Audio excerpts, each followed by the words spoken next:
नहमदु नुसल्ली अला रसूलिहिल करीम अम्मा बाद व अऊज़ु बिल्लाहि मिनश शैतानिर रजीम बिस्मिल्लाहिर रहमानिर रहीम तअमुरूना बिल मारूफ व तनहाउना अनिल मुनकर सदाकाल्लाहुल अलियुल अज़ीम। সবাই বলি সাল্লাল্লাহু আলাইহি ওয়াসাল্লাম। আমি সময় একেবারেই বেশি নেব না, অনেক সময় হয়ে গেছে। মুরব্বিয়ানে কেরাম বহুত বক্তব্য দিয়েছেন। ঈমান আকীদা সংরক্ষণ কমিটির উদ্যোগে আজকে এই আয়োজন। আমাদের বক্তব্য কি, উদ্দেশ্য কি, ইতিমধ্যে আমরা বুঝতে পেরেছি। আমরা বাতিলের মোকাবেলা করব। আহলে দেওবন্দ জন্মলগ্ন থেকেই বাতিলের মোকাবেলা করে এসছেন, অদ্যবধি মোকাবেলা করছেন। কিন্তু আজকে আমরা বাতিলের মোকাবেলা করার জন্য আমাদের কি প্রয়োজন? আমাদের মধ্যে একটা বাউন্ডারি ছিল, ব্যারিকেড ছিল। যে বাউন্ডারি ছিল তাকওয়া। এই তাকওয়ার ব্যারিকেডের মাধ্যমেই আমরা সমস্ত বাতিল থেকে মোকাবেলা করতে পেরেছিলাম। যদি আজকেও আমাদের মধ্যে সেই তাকওয়ার বাউন্ডারি থাকে, তাহলে কোনো বাতিল শক্তি আমাদের মধ্যে ঢুকতে পারবে না। এর জন্য আমি ওলামায়ে দেওবন্দকে বলবো, ওলামায়ে দেওবন্দের ভিত্তি ছিল উসসিস আলা তাকওয়া। কিন্তু আজকে কিন্তু আমাদের মধ্যে সে তাকওয়ার নমুনা, দৃষ্টান্ত এবং ওলামা তোলাবাদের থেকে সেই খোদা ভীতি, আল্লাহর ভয় অনেকটাই কমে যাওয়ার দিকে।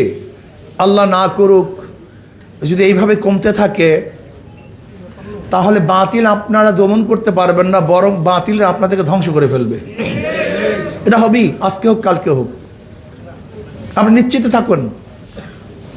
এর মূল একটা মৌলিক উদাহরণ দেব, মোটা উদাহরণ। গোড়ার দিকে মুসলমানদের সংখ্যা কম ছিল, বিজয়ের সংখ্যা বেশি ছিল। বর্তমানে মুসলমানদের সংখ্যা বেশি, কিন্তু বিজয়ের সংখ্যা খুবই কম। আপনি কিন্তু একদিনও চিন্তা করেছেন, গোড়ার দিকে মুসলমানদের সংখ্যা কম ছিল, বিজয় বেশি ছিল। আজকে মুসলমানদের সংখ্যা অনেক বেশি, কিন্তু বিজয় নাই কেন? আমরা অনেকেই চিন্তা করি নাই। ইসলাম গোটা দুনিয়ার মধ্যে শুধু অস্ত্রের মাধ্যমে প্রসারিত হয় নাই, গোটা দুনিয়ার মধ্যে ঈমান ও তাকওয়ার ভিত্তিতে ইসলাম গোটা দুনিয়ার মধ্যে ছড়িয়ে পড়েছে। এর জন্য আমি ওলামা তোলাবাদেরকে অনুরোধ করব, আমি নিজেকে অনুরোধ করব, আমি আমার নিজেকে সম্বোধন করব, আল্লাহ যেন তাকওয়ার উপর মজবুত থাকার তৌফিক দান করেন। নাম্বার 2, বাংলাদেশে হাজারো ফিতনা আছে। এই ফিতনার মোকাবেলা আপনাকে আমাকে করতে হবে। কিন্তু আমি যদি ফিতনার মধ্যে লিপ্ত থাকি, আমি ফিতনার মোকাবেলা করতে পারবো না। কাবুরা মাকতান ইনদাল্লাহি আন তাকুলু মা লা তাফআলুন। আমাদের কথা মানুষ কেন গ্রহণ করছে না? একদিন চিন্তা করেছেন? আমরা বহুত হুঙ্কার দেই, বহুত বড় বড় সমাবেশ করি, কিন্তু আসর নাই কেন? এর কোনো গুরুত্ব নাই কেন? একদিনও চিন্তা করেছেন? নোয়াখালীতে বিশাল প্রোগ্রাম করলাম, হিজবুত তাওহীদের মধ্যে ছোট্ট একটা সংগঠন, আজও বন্ধ হচ্ছে না কেন? সরকার উদ্যোগ গ্রহণ করছে না কেন? একদিনও চিন্তা করেছেন? একদিনও চিন্তা করিনি। আজকে সেমিনার হচ্ছে, আজকে বক্তৃতা হচ্ছে, কিন্তু রেজাল্ট কি হবে একদিনও চিন্তা করেছেন? আফালা তাতাফাক্কারুন, তোমরা কি চিন্তা করো না? আমি ওলামায়ে কেরামকে বলবো, আল্লাহ পাক রব্বুল আলামিন ইন্নাল্লাহা লা ইয়ানজুরু ইলা সুওয়ারিকুম ওয়া আমওয়ালিকুম ওয়ালাকিন ইয়ানজুরু ইলা নিয়্যাতিকুম ওয়া কুলুবিকুম। আমাদের কলবের হালাত কি, আমাদের নিয়্যাতের অবস্থাটা কি, একদিনও চিন্তা করেছেন? আমি বিশ্বাস করি বর্তমান জমানায় আহলে দেওবন্দ যে উসুলের উপর ছিলেন, সেই উসুলের উপর আমরা নাই। এই জন্য আমাদের কথার আসন নেই, কথার প্রতিক্রিয়া নেই। কেউ আমাকে কথা গুরুত্ব দেয় না। এর জন্য আমি ওলামায়ে দেওবন্দকে বলবো, তোলাবাদেরকে বলবো, তাকওয়া অর্জন করেন, তাকওয়া অর্জন করেন। বড় বড় হুঙ্কার দিলে, আওয়াজ দিলেই আমাদের কথার আসর হবে না, কিন্তু অন্তর থেকে আল্লাহর ভয়ের সাথে, ইখলাসের সাথে যদি আমরা কথা বলি, সেটা আসর হবে। বর্তমান সরকারকে বলবো, সরকারে গেলেই সরকার মনে করে যে আমি স্থায়ী হয়ে গেছি, আমাকে কেউ নামাতে পারবে না, আমার চেয়ে বড় শক্তিশালী আর কেউ নেই। এই ভাবনাই কিন্তু আওয়ামী লীগকে ধ্বংস করেছে। আওয়ামী লীগকে মনে করেছে এই আন্দোলনে কি হবে, অমুকের বক্তব্য কি হবে, অমুকে কি করবেন। কিন্তু আস্তে আস্তে আস্তে আস্তে দেখা গেছে সেই ছোট ছোট বিষগুলি এমন আকার ধারণ করেছে, সেখান থেকে আওয়ামী লীগকে রক্ষা করতে পারে নাই।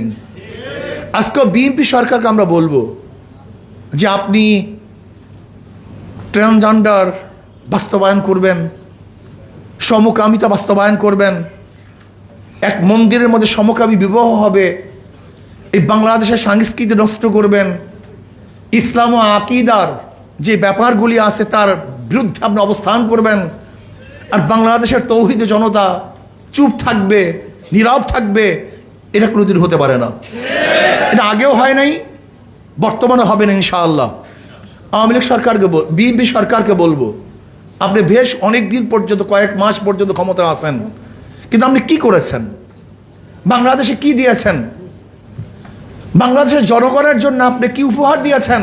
হ্যাঁ দিয়েছেন, আপনি বারবার বিদ্যুতের দাম বৃদ্ধি করেছেন, আপনি গ্যাসের দাম বৃদ্ধি করেছেন, আপনি বারবার ট্যাক্স এবং ভ্যাট কর বৃদ্ধি করেছেন, আপনি খুন খারাপি বাড়িয়ে দিয়েছেন।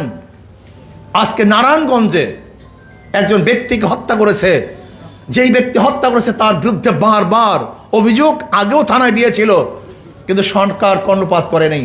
তা আমি মনে করি প্রশাসন তাকে হত্যা করিয়েছে। যদি খুনিকে আগে থেকে অ্যারেস্ট করতো, তাহলে এই ব্যক্তি খুন হতো না।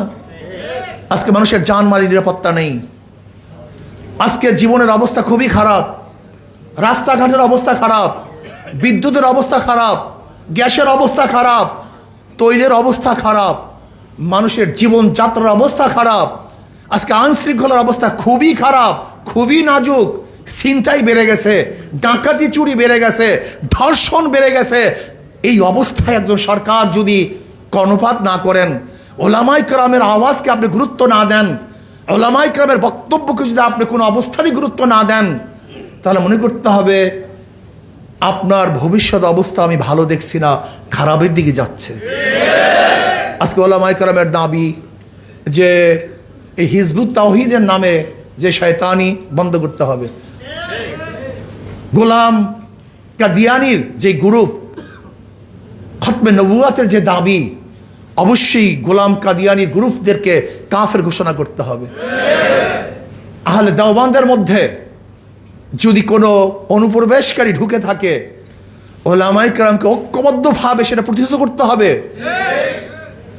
ওলামায়ে কেরাম আহলে দেওবন্দের সূচনার থেকে যে আকীদা বিশ্বাস নিয়ে গঠন হয়েছে, এর মধ্যে অন্য কেউ যদি এই বিশ্বাস এবং আকীদার বহির্ভূত কোনো কিছু ঘটাতে চায়, আমরা কোনো অবস্থাতেই সহ্য করব না, করি নাই, করবো না ইনশাআল্লাহ। কাজে আল্লাহ পাক সবাইকে ঐক্যবদ্ধভাবে ঈমান ও আকীদা সংরক্ষণের জন্য একসাথে কাজ করার তৌফিক আল্লাহ পাক আমাদের সবাইকে দান করেন। ওমা আলাইনা ইল্লাল বালাগ। আসসালামু আলাইকুম ওয়া রাহমাতুল্লাহি ওয়া বারাকাতুহু।